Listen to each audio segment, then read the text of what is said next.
Perkenalkan, nama saya Steven. Saya Steven Indra Wibowo. Saya lahir di keluarga Katolik, keturunan Tionghoa. Ayah saya sampai hari ini masih di salah satu ketua di PGI, Persekutuan Gereja-Gereja Indonesia. Ibu saya alhamdulillah sampai hari ini masih hidup dan salah satu saksi hidup masuknya Tiberias di Indonesia, yang KKR gitulah, ya, penyembuhan massa. Nah, itu salah satu yang bawa ke Indonesia ibu saya.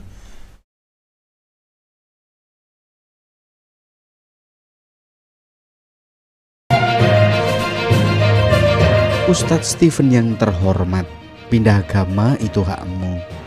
Semua warga negara dijamin kok kebebasannya untuk beragama. Tapi kalau ngaku sebagai mantan pater atau imam atau pastor atau romo, kami punya hak juga loh untuk meluruskan. Bagi kami, imam itu jabatan resmi yang ditetapkan oleh hukum Gereja Katolik. Dan karenanya ada hak dan kewajiban yang melekat dalam jabatan imamat itu. Berkaitan dengan mantan pater atau mantan pastor atau mantan imam atau apalah, itu bukan saya yang mengada-ngada. Siapa tahu ada pengikutnya Pak Ustadz yang galak terus bilang, mana buktinya kalau Ustadz Steven ngomong dia mantan pater. Bilangin ya Pak Ustadz, bilangin ke mereka kalau Pak Ustadz sendiri yang ngomong, bukan orang lain. Please bilangin ke pengikut-pengikutnya ya Pak. Nah kan, Pak Ustadz sendiri yang bilang kalau Pak Ustadz itu dulu pater Yesuit di Katedral Jakarta, ditabiskan di Vatikan langsung. Bukan Vacitan kan? Terus punya nomor ordonya juga. Sayangnya waktu Pak Ustadz nyebutin nomor ordo pakai disensor segala. Tapi itu hak Pak Ustadz lah untuk nyensor. Pak Ustadz, dari cerita atau pengakuan lain saya tahu kalau Pak Ustadz itu mualaf tahun 2000. Berarti di tahun 2000 itu Pak Ustadz masih pater Jesuit di Katedral Jakarta kan? Nah, saya senang. Soalnya gampang kok nyari informasi mengenai hal ini. Di Wikipedia pun ada tuh daftar romo kepala di Katedral Jakarta. Pak Ustadz tahu kan bedanya romo kepala dan romo vikaris paroki? Nih data romo paroki Katedral Jakarta tahun 2000-an.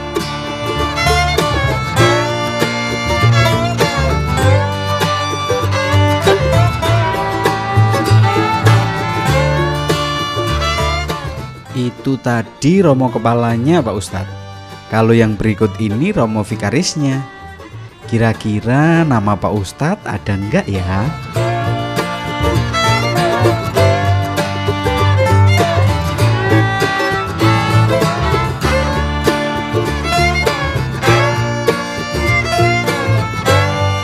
Duh, maaf ya Pak Ustadz.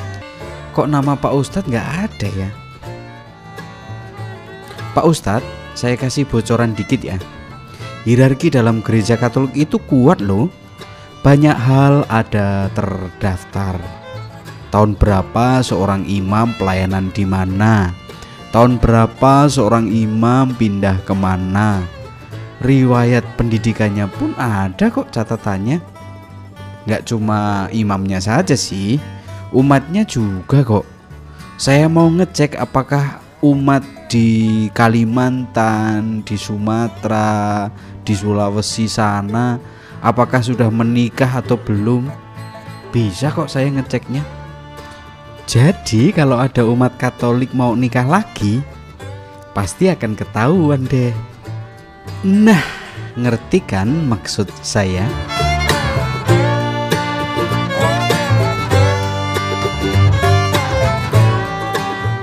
Satu, aku imam ordo kan, jadi bawa salib itu yang nggak boleh dilepasin. Cuman ke kamar mandi doang itu dilepasin. Jadi salib itu kemana-mana dipakai. Karena di bawahnya ada stempelnya sebenarnya, itu nggak boleh dilepas. Nanti stempelnya disalahgunakan. Saya punya ke situ sih.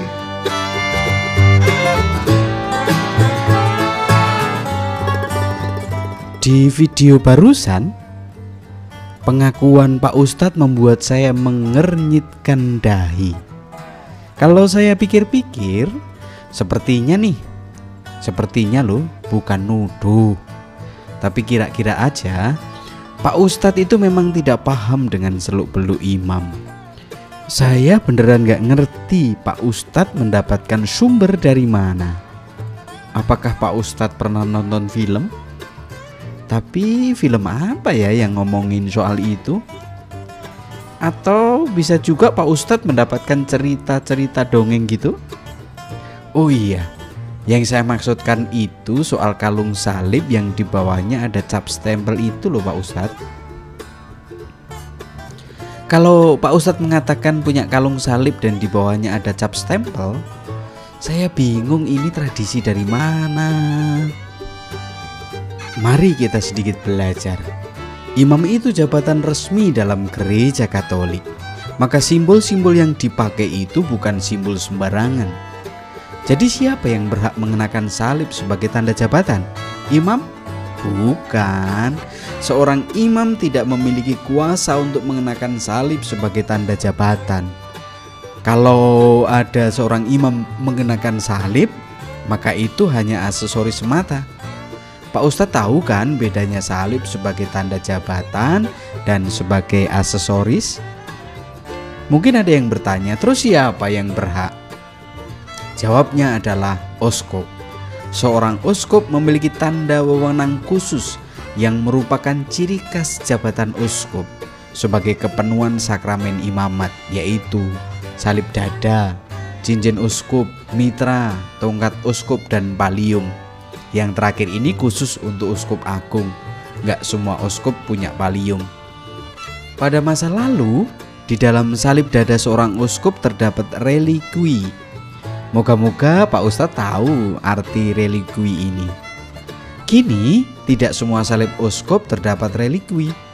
Ketika mengenakan salib, seorang uskup akan mohon pada Tuhan rahmat, kekuatan, dan perlindungan terhadap segala yang jahat dan terhadap segala musuh, dan agar sengsara dan salib Kristus senantiasa tertanam dalam benaknya. Nah, pada bagian ini saya bingung. Pak Ustadz menyebut mengenakan salib karena Pak Ustadz seorang imam. Apakah Pak Ustadz hendak mengatakan kalau uskup? Saya kasih tahu ya, dalam tradisi gereja Katolik emang ada kebiasaan menjadikan sebuah benda sebagai sarana untuk membuat cap meterai. Catat ya, itu tradisi lama ketika zaman belum seperti sekarang ini. Sayangnya, tradisi itu bukan terletak di salib dada. Alat yang digunakan untuk membuat cap meterai adalah cincin uskup. Ada tekniknya juga loh Pak Ustadz. Bukan kayak bikin stempel yang pakai tinta itu. Beneran, bukan kayak gitu cara membuat cap meterai menggunakan cincin uskup. Tapi bagian ini rahasia aja ya Pak ya. Pak Ustadz, sampai nulis ini pun saya masih bingung loh. Kalau ada stempel di bagian bawah salib, kira-kira bentuknya kayak apa ya? Jangan-jangan Pak Ustadz pernah melihat salib duduk atau salib kecil yang ditempel itu, terus berpikir kalau di bagian bawah itu adalah cap meterai yang disembunyikan. Soalnya jujur Pak, seumur ini saya jadi seorang Katolik dan sekian tahun jadi romo, belum pernah saya lihat ada salib yang di bagian bawahnya ada cap meterai dan stempelnya. Beneran, saya nggak bohong kok.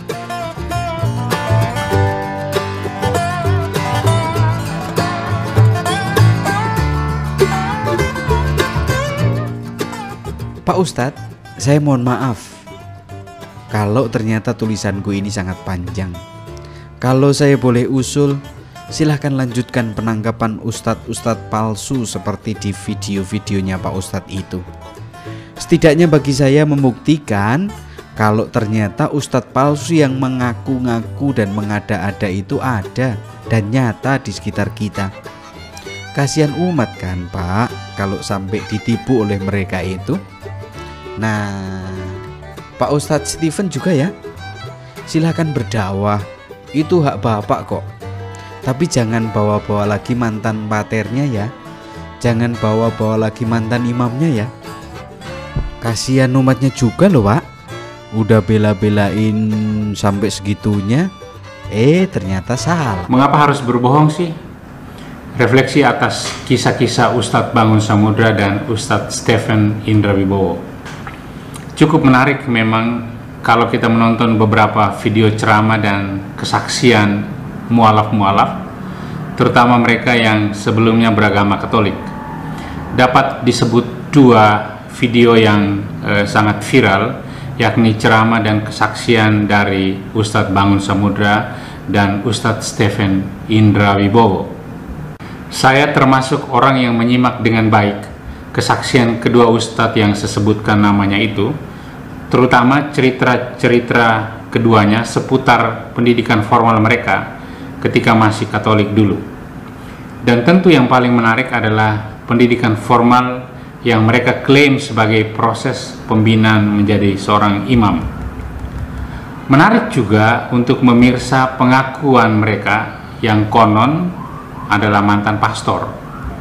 Yang satu katanya lulusan S3 Vatikan, yang karena kecerdasan yang luar biasa maka selalu menyelesaikan kuliahnya lebih cepat dari waktu yang seharusnya.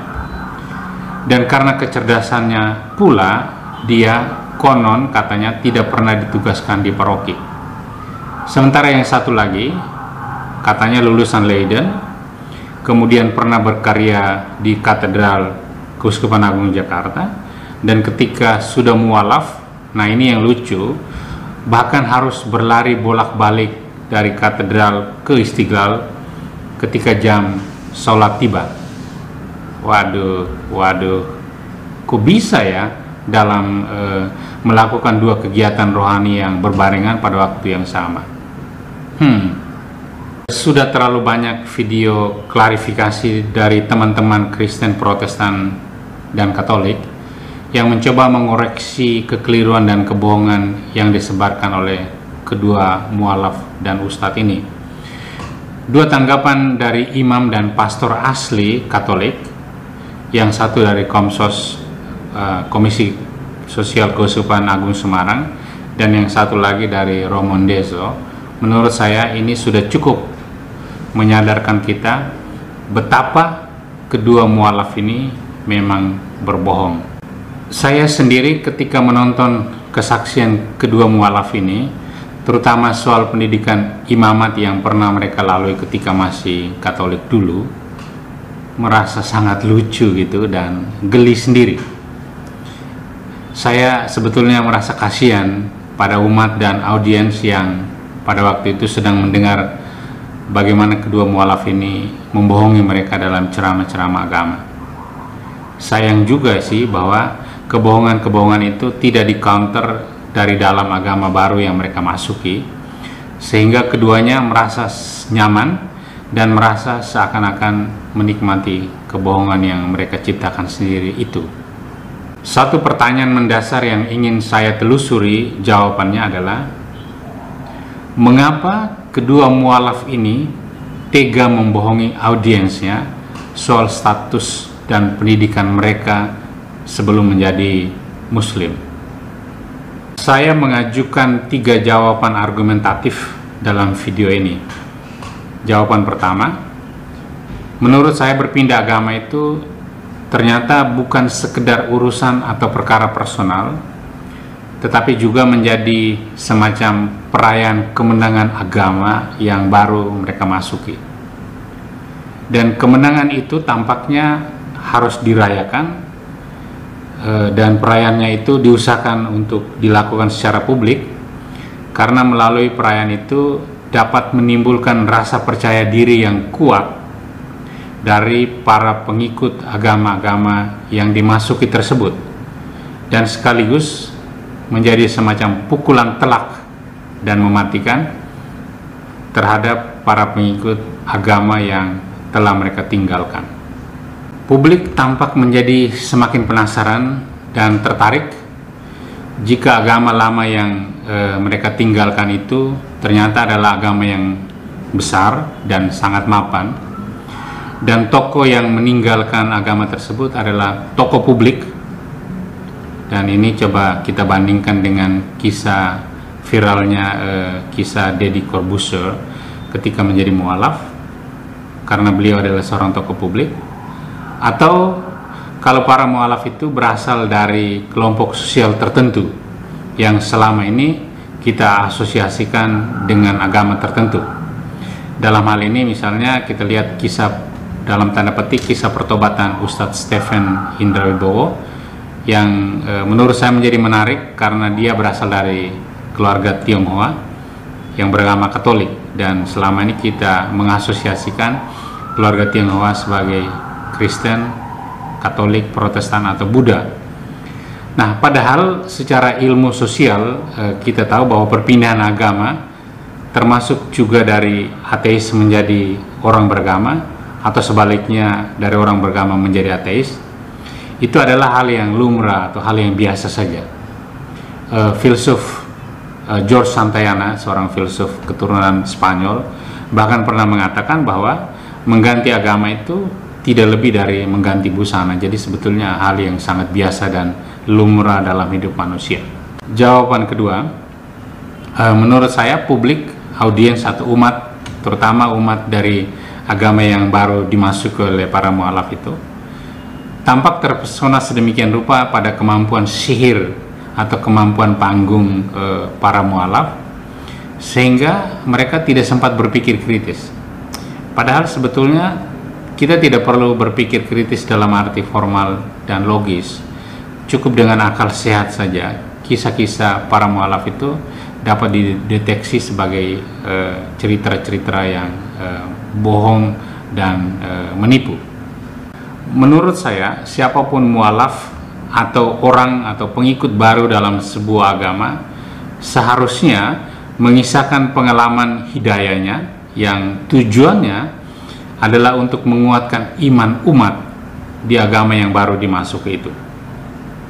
Dalam tradisi Katolik misalnya, ini saya memberi satu contoh, pengalaman pertobatan Saulus menjadi Paulus misalnya adalah pengalaman pertobatan yang spektakuler dan bertahan selama berabad-abad.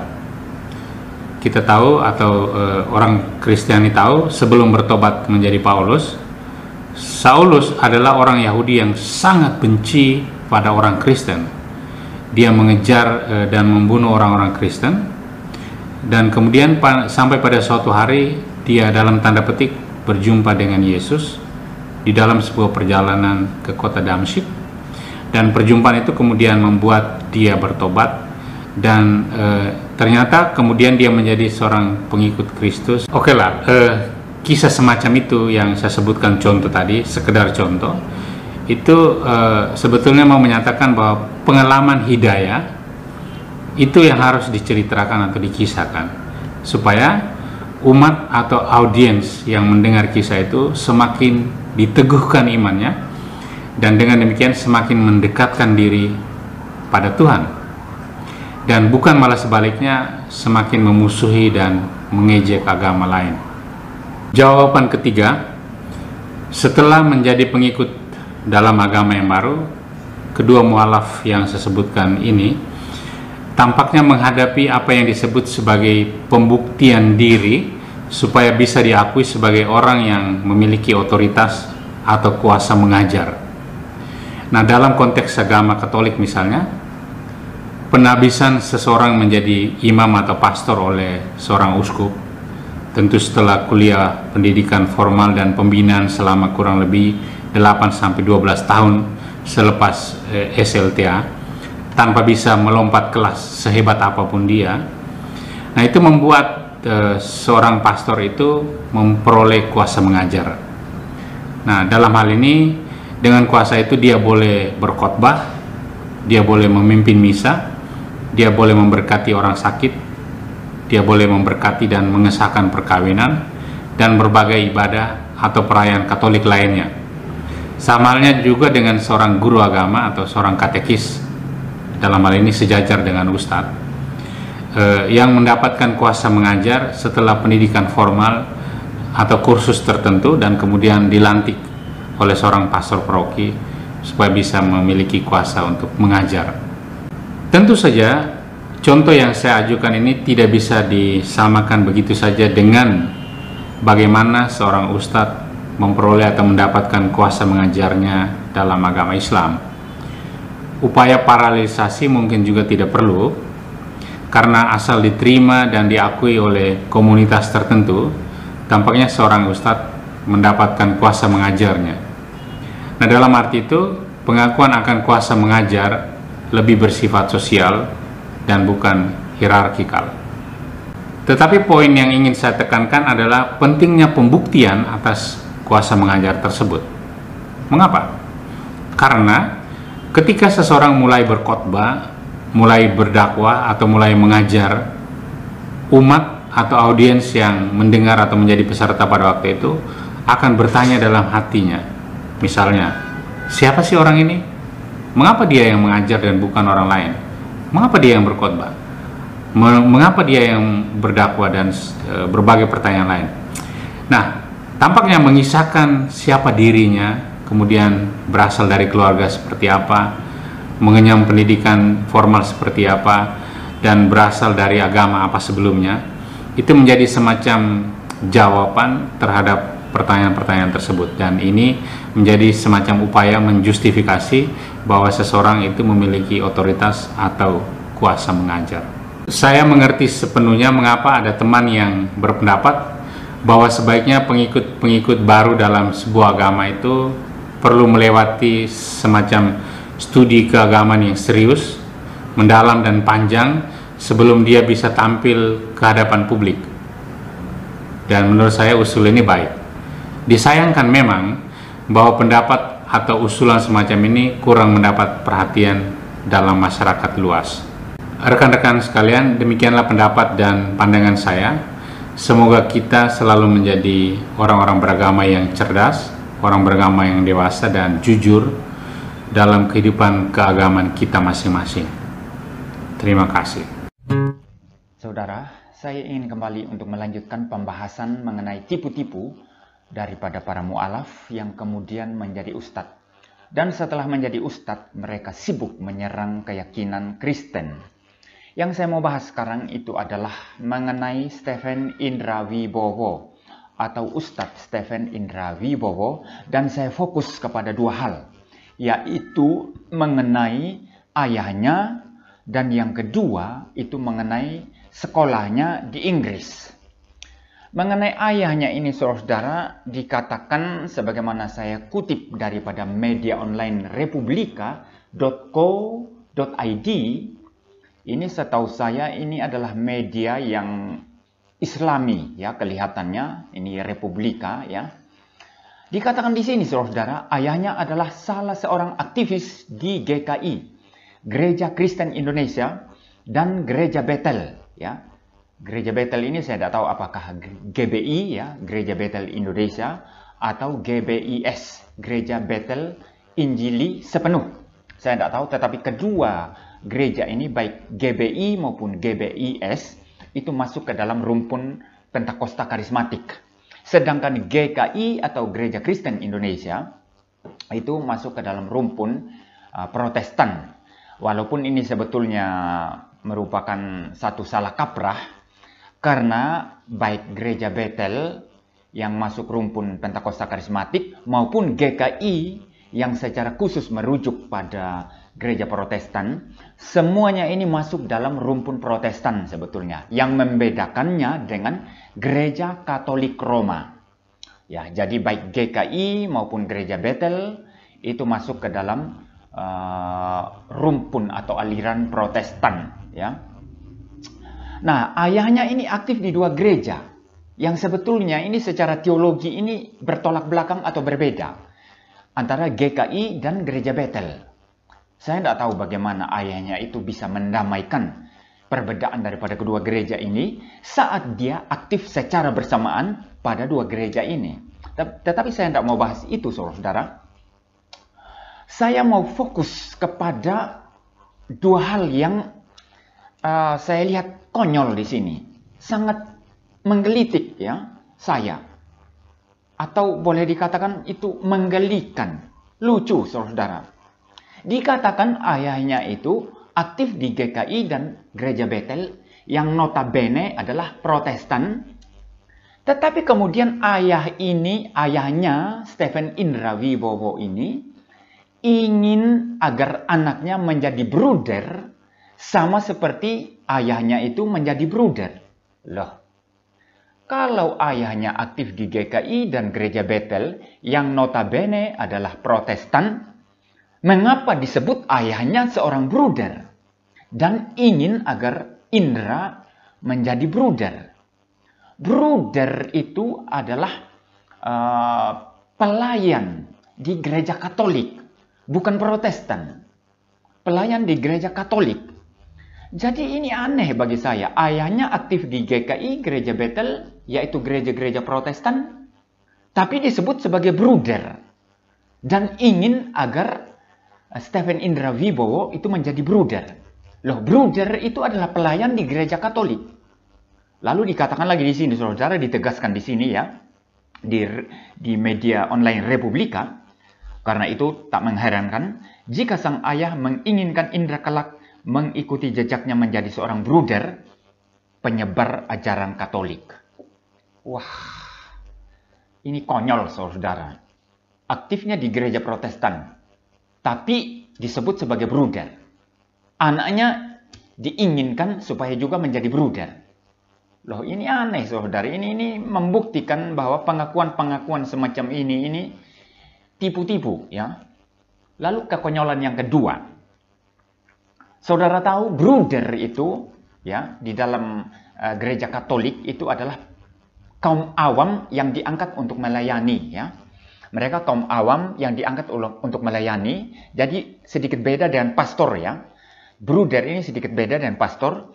Jadi kaum awam yang diangkat untuk melayani, dan syarat untuk menjadi bruder itu salah satunya adalah tidak menikah atau belum menikah. Saya mencoba membuka satu website, saudara, yang memuat persyaratan untuk menjadi bruder. Itu saya lihat di bruderfic.org.id, ya.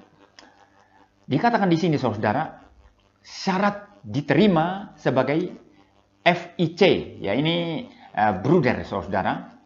Pertama, pemuda atau laki-laki. Umurnya belum 35 tahun. Kemudian sudah menerima sakramen baptis sekurang-kurangnya 1,5 tahun. Kemudian sebaiknya sudah menerima sakramen penguatan, ya, krisma. Kemudian ini yang penting, ya, yang saudara harus perhatikan. Persyaratan berikutnya, belum dan tidak akan nikah. Belum dan tidak akan nikah.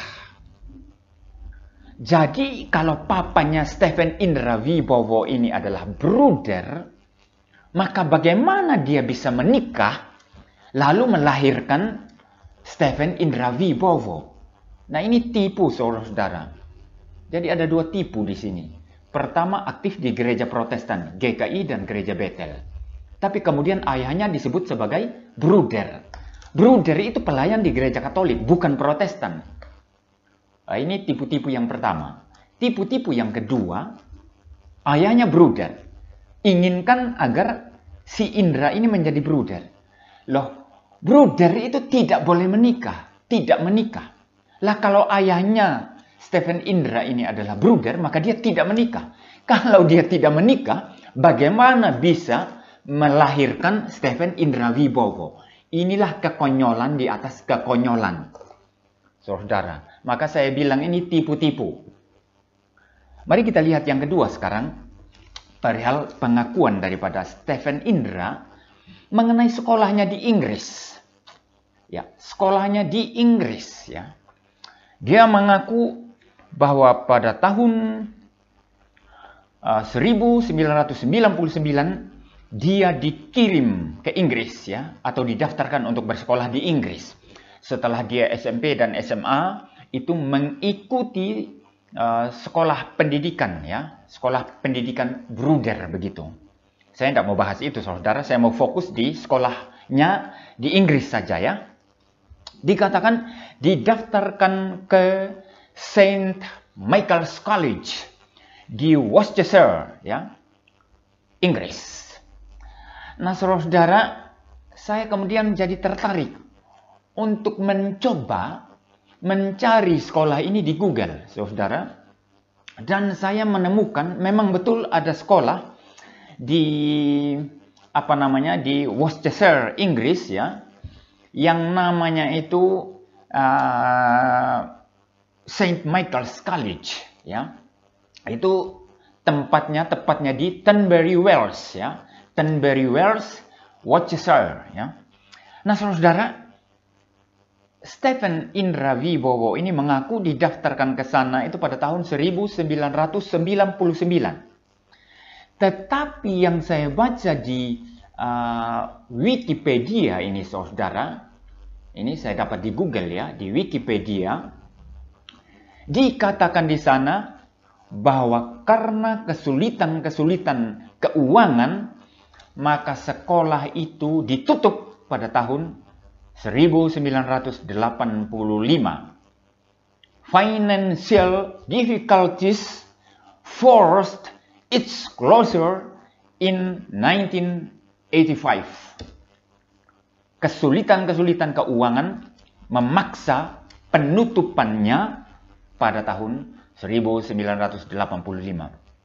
Jadi, ini berarti Stephen Indra Wibowo didaftarkan oleh ayahnya ya, itu pada tahun 1999 pada saat sekolah itu sudah tutup. Karena sekolah itu tutup tahun 1985. Wah, konyol sekali saudara ya. Jadi mendaftar di sekolah yang tidak ada, yang sudah tutup. Maka bagi saya ini tipu-tipu saudara. Tipu-tipu ya. Ini saya tahu bahwa Republika ini adalah media yang mungkin Islami ya, kalau saya tidak salah. Maka untuk mengantisipasi ya perubahan data-data di sini yang saya kutip, saya sudah screenshot saudara. Saya sudah screenshot semua. Jadi saya pegang bukti-bukti ya. Jadi saya bukan sedang berbohong di sini ya. Jadi si Ustadz Stephen Indra Wibowo ini pernah mendaftar ke sekolah St. Michael's College di Worcester, Inggris pada tahun 1999 pada saat sekolah itu sudah tutup pada tahun 1985. Nah, inilah kebohongan, inilah tipu-tipu. Saya kira ini saja dulu yang bisa saya sampaikan di dalam video ini. Nantikan video-video saya selanjutnya yang mengupas tipu-tipu daripada para mu'alaf.